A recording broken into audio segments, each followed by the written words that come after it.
वैदिक पर्सपेक्टिव के इस YouTube चैनल को सब्सक्राइब करें, वीडियो को लाइक व शेयर करें। परियत इंद्र रोदसी उभे अबुभोजी महीना विश्वतः सीम अमन्यमाना अभिमन्यमानई है निह ब्रह्म भी अधमो दस्युमिंद्र। सर्वतः जो इंद्रियों को वश में करने वाले ने आकाश और पृथ्वी दोनों में भोग किया, महिमा पूर्वक सर्वतः सुख प्राप्ति है। नहीं मानने वालों को अभीष्ट शिक्षा दी, मानने वालों द्वारा निरंतर वेद मंत्रों द्वारा अधम दस्यु को इंद्रियों को वश में करने वाले ने। ये ऋग्वेद के प्रथम मंडल के 33वें सूक्त का 9वां मंत्र है कि आपने अपनी संतानों का पालन पोषण कैसे किया, जो भी जानकारी थी उसको आपने अपने जीवन में कैसे अप्लाई किया, आचरण किसने किया, उसका फर्क पड़ता है। तो ये संतान उत्पत्ति, उसके बाद में संतान का पालन पोषण, ये दो बहुत महत्वपूर्ण मुद्दे होते हैं और जिन पर वेद बहुत गंभीरता से चर्चा करते हैं कि संतान उत्पत्ति कब करी। सबसे पहले विवाह पर ही वेद रोक लगाता है कि हर किसी को विवाह नहीं करना चाहिए, हर किसी को औरत गमन नहीं करना चाहिए, व्यक्ति को पहले सुकृत हो जाना चाहिए, वो उसकी इंद्रियां उसके वश में हो, वो सत्कर्म करने वाला हो, वो औरत को कंट्रोल में कर सके। जब औरत को कंट्रोल में रख सके तब वो विवाह करे। और फिर विवाह करने के बाद सबसे पहले अपनी पत्नी को सुमंगली बनाए। जब संतान उत्पन्न करने के पहले अपनी पत्नी को सुमंगली बनाना जरूरी है, क्योंकि संतान 50% उससे भी लेगी। ये है व्यवस्था। और अगर इसमें कुछ हमसे कमी हो गई है तो उस कमी को हम फिर पालन पोषण में देखेंगे। संस्कार डालना, संतान को संस्कारित बनाना, तो फिर संस्कार हम अच्छे वहां ध्यान। वेद बोलता है कि प्राप्ते 16 वर्षे बालो भी मित्रवत आचरित। 16 साल होते हैं संस्कार देने के लिए।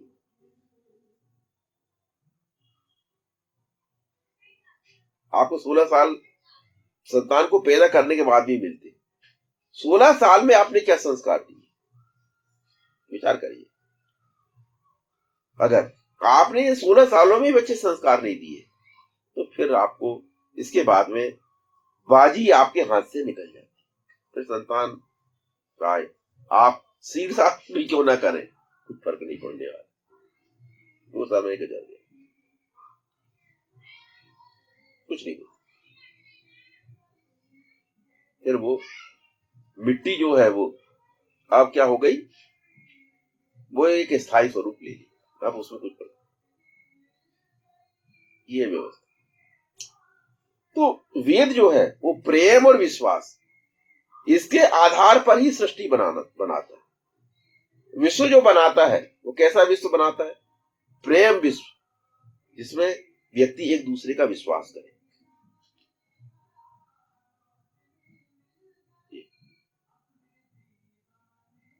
पर अगर हमने प्रेम और विश्वास की शिक्षा कहीं से नहीं पाई है और हमने अपने जीवन पे न प्रेम पाया न विश्वास, न हमने किसी से प्रेम किया न किसी पे विश्वास किया, तो हम हिंदू धर्म का पालन नहीं कर सकते, हम वेद पर नहीं चल सकते, नहीं चल पाए। क्योंकि पूरा कार्यक्रम इसी का है, इसी प्रकार का। इसलिए कि ये पारिवारिक प्रशासन, विश्वासी की जो विश्वासी तंत्र है ये एक पारिवारिक तंत्र है, ये राजनीतिक नहीं है। जैसे आज इसे राजनीति होती है वैसे राजनीति वाला कारोबार नहीं, क्योंकि यहां जीवन लक्ष्य क्या है? यहां जीवन लक्ष्य कड़वंतु विश्व हमारे सबको श्रेष्ठ बनाना, श्रेष्ठता लक्ष्य है, श्रेष्ठ बनाना लक्ष्य है, सबका उत्थान लक्ष्य है। उत्थान नहीं होगा तो आप असफल हैं। तो यह संख्या गिनाना लक्ष्य नहीं है, यह लक्ष्य लोगों को श्रेष्ठ बनाना। और ये कैसे हो सकता है? ये इसी प्रकार हो सकता है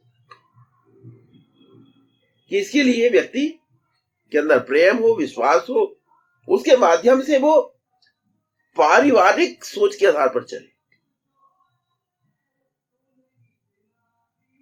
इसलिए हमारे यहां अनेकों वेद मंत्रों में ग्रह स्वामी को सूर्य बोला गया, सौर मंडल की उपमा दी गई कि जैसे सौर मंडल में सूर्य की आकर्षण शक्ति से उसके आसपास पूरे ग्रह जो है परिचक्रण करते रहते हैं और उससे प्रकाश प्राप्त करते हैं, उससे ऊर्जा प्राप्त करते हैं। वैसे ही परिवार प्रमुख से उस परिवार के सारे सदस्य जो है उसके आसपास घूमते, वो उसी से ऊर्जा ग्रहण करते। तो ग्रह प्रमुख से उसकी पत्नी और उसकी संतान उसी के इर्द गिर्द घूमते। इसलिए आप अपनी आकर्षण शक्ति से उनको जैसा चाहे वैसा नचा सकते, आप अपनी ऊर्जा से उनको जैसा चाहे वैसा नचा सकते। पर इसके लिए आपको सूर्य बनना पड़ेगा, आपको सूर्य की तरह जलना पड़ेगा। सूर्य का क्या काम? जलता है। सूर्य में आग ही आग,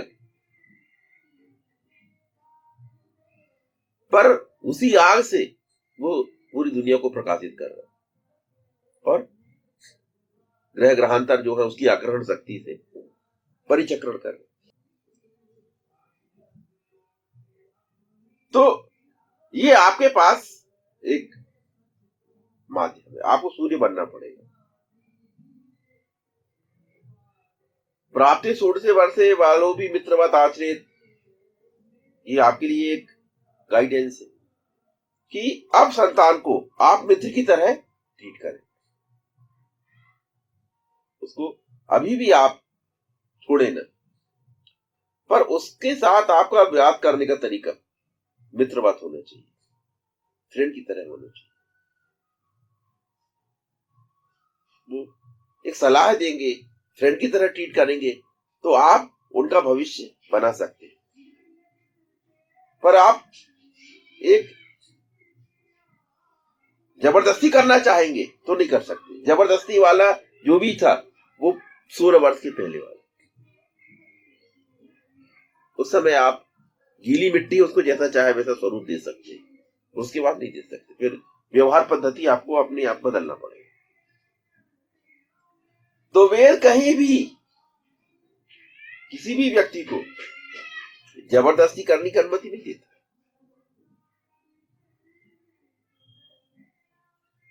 ये वेद की खासियत है, विशेषता है, और इससे व्यक्ति को लाभान्वित होना चाहिए।